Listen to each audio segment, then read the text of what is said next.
Guys, ഈ ഒരു offer ആദ്യം കണ്ട സമയത്തിന് ഞാൻ വിചാരിച്ചത് സ്കാം ആയിരിക്കും എന്നാണ്. പക്ഷേ ഞാൻ ചെയ്തു നോക്കിയ സമയത്തിന് എനിക്ക് കിട്ടിയ എവിഡൻസ് ആണ് നിങ്ങളിപ്പം കാണുന്നത്.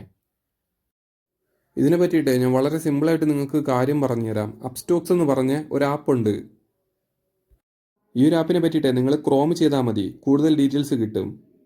വേറെ ഒന്നുമില്ല, നിങ്ങൾ ജസ്റ്റ് സേഫ് ഫോർ നോട്ട് എന്ന് പറഞ്ഞ് അടിച്ച് നോക്കിയാൽ മതി. ഈ ഒരു ആപ്ലിക്കേഷൻ എന്ന് വെച്ചിട്ടുണ്ടെങ്കിൽ നമുക്ക് സ്റ്റോക്സ് ഒക്കെ വാങ്ങാൻ പറ്റുന്ന ആപ്ലിക്കേഷനാണ്. പക്ഷേ അതിലോട്ടൊന്നും നമ്മൾ കടക്കണ്ട, അക്കൗണ്ട് മാത്രം ഓപ്പൺ ചെയ്താൽ മതി. ഈ ഒരു ഓഫർ ഇനി എങ്ങനെ ചെയ്യാമെന്ന് ഞാൻ പറഞ്ഞുതരാം. അപ്പം ഈ ഒരു ഓഫറിൻ്റെ ലിങ്ക് കമൻറ്റ് സെക്ഷനിൽ കൊടുത്തിട്ടുണ്ട്. നിങ്ങൾ കമൻറ്റ് സെക്ഷൻ എടുത്താൽ മതി, അവിടെയായിട്ട് ഇനി ഒരു ലിങ്ക് കൊടുത്തിട്ടുണ്ട്. അതിലൊന്ന് കയറിയതിന് ശേഷം ഇതുപോലെയായിരിക്കും വരുന്നത്. ഈ ഒരു ഇൻ്റർഫേസ് ആയിരിക്കും നിങ്ങൾക്ക് വരുന്നത്. ഇവിടെ നിങ്ങൾക്ക് നിങ്ങളുടെ UPI കേൾക്കുന്നുണ്ട്. നിങ്ങളുടെ ഏതാണ് UPI അത് കറക്റ്റായിട്ട് കൊടുക്കണം, തെറ്റി പോകരുത്. കറക്റ്റായിട്ട് നിങ്ങളുടെ UPI കൊടുക്കണം. കൊടുത്തതിന് ശേഷം താഴത്തെ സബ്മിറ്റ് ഓപ്ഷൻ ഉണ്ട്, അത് ക്ലിക്ക് ചെയ്യണം. അതിനുശേഷമായിട്ട് നിങ്ങൾ ഈ ഒരു ആപ്ലിക്കേഷൻ ഇൻസ്റ്റാൾ ചെയ്യണം. ഓക്കെ, ഇൻസ്റ്റാൾ ചെയ്തതിന് ശേഷം ഓപ്പൺ ചെയ്യണം. ബേക്ക് അടിക്കരുത്, ഇൻസ്റ്റാൾ ചെയ്തിട്ട് ഓപ്പൺ ചെയ്യണം. ഓപ്പൺ ചെയ്തിട്ട് വേറെ ഒന്നും നിങ്ങൾ ഇപ്പം ചെയ്യേണ്ട. ആപ്പ് ഓപ്പൺ ചെയ്തിട്ടാണെങ്കിൽ നിങ്ങൾ ഈ ഒരു പേജില്ലേ, മീൻസ് ആപ്പ് നിങ്ങൾ ഓപ്പൺ ചെയ്യണം. ഈ ഒരു ഇൻ്റർഫേസിൽ മൊബൈൽ നമ്പറൊന്നും കൊടുക്കണ്ട. ഇവിടെ തന്നെ എന്ത് ചെയ്താൽ മതി, ഒരു 5 മിനിറ്റ് വരെ വെയിറ്റ് ആക്കി നിൽക്കണം. 5 മിനിറ്റ് വരെ നിങ്ങൾ വെയിറ്റ് ആക്കി നിന്നതിന് ശേഷം പിന്നെ ഈ പോർഷനൊക്കെ നിങ്ങൾ മസ്റ്റായിട്ടും കാണണം. ഓക്കെ, കമ്പൾസറി ആണ്.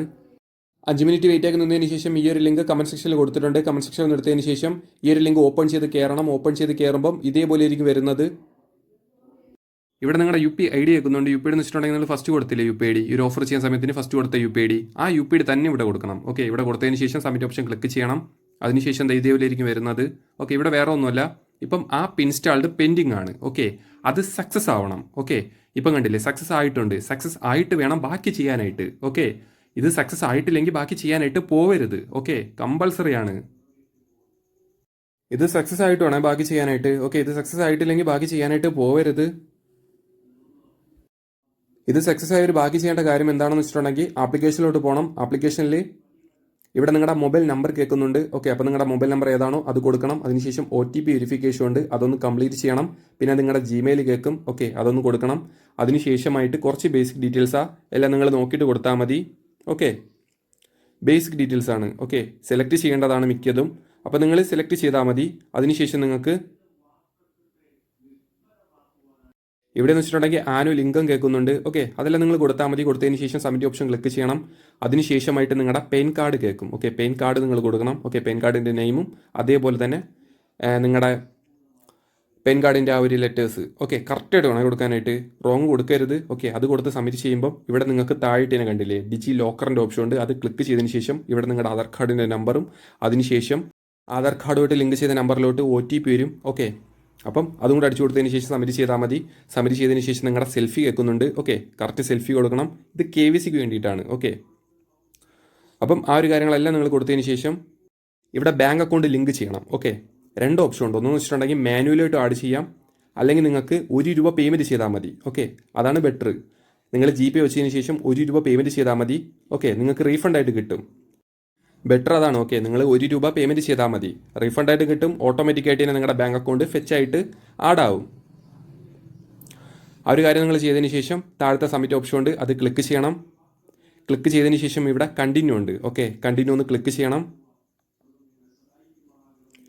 ഇവിടെ സിഗ്നേച്ചറാണ്. ഓക്കെ, നിങ്ങളുടെ സിഗ്നേച്ചർ ഒന്ന് വരച്ചു കൊടുക്കണം. അതിനുശേഷം F&O ആണ്. ഇവിടെ ആക്റ്റീവ് ലേറ്റർ ഉണ്ട്, അത് കൊടുക്കണം. അതിനുശേഷമായിട്ട് അപ്ലോഡ് ലേറ്റർ അത് കൊടുക്കണം. അത് കഴിഞ്ഞ് OPT ഔട്ട് ഇത് കൊടുക്കണം. അതിനുശേഷം കണ്ടിന്യൂ ചെയ്താൽ മതി. അതിനുശേഷമായിട്ട് ഇവിടെ സൈൻ വിത്ത് ഡിജി ലോക്കർ ഉണ്ട്, അത് ക്ലിക്ക് ചെയ്യണം. അതിനുശേഷമായിട്ട് നിങ്ങളുടെ ആധാർ കാർഡിൻ്റെ നമ്പർ കൊടുത്തതിന് ശേഷം സെൻഡ് OTP ക്ലിക്ക് ചെയ്തിട്ട് ആധാർ കാർഡുമായിട്ട് ലിങ്ക് ചെയ്ത നമ്പറിലോട്ട് OTP വരും, അതും കൂടെ അടിച്ചു കൊടുക്കണം. ഇതാണ് ഫൈനൽ പ്രോസസ്സ് ഗൈസ്. അപ്പം ആ ഒരു കാര്യങ്ങളൊക്കെ നിങ്ങൾ കൊടുത്തതിന് ശേഷം ഇതുവരെ മാത്രം നിങ്ങൾ ചെയ്താൽ മതി. ഓക്കെ, ഒരിക്കലും ആപ്പിനെ അൺഇൻസ്റ്റാളാക്കി കളയരുത്. മിനിമം നമുക്ക് അക്കൗണ്ട് അപ്രൂവ് ആവുന്നത് 3 ഡേയ്സിനുള്ളിലാണ്. ഞാൻ ഫസ്റ്റ് കാണിച്ചിരുന്നത് പോലെ തന്നെ നിങ്ങൾക്കും കിട്ടണമെങ്കിൽ നിങ്ങൾ ഒരിക്കലും ആപ്പിനെ അൺഇൻസ്റ്റാളാക്കി കളയരുത്. ഓക്കെ, നിങ്ങളുടെ അക്കൗണ്ട് അപ്രൂവ് ആവണം. ഓക്കെ, എങ്കിലേ നിങ്ങൾക്ക് കിട്ടൂ. നിങ്ങളുടെ അക്കൗണ്ട് അപ്രൂവ് ആയെന്ന് മനസ്സിലാക്കാനായിട്ട് നിങ്ങൾക്ക് മെയിൽ വരും. Okay, your account is ready എന്ന് പറഞ്ഞിട്ട് മെയിൽ വരും.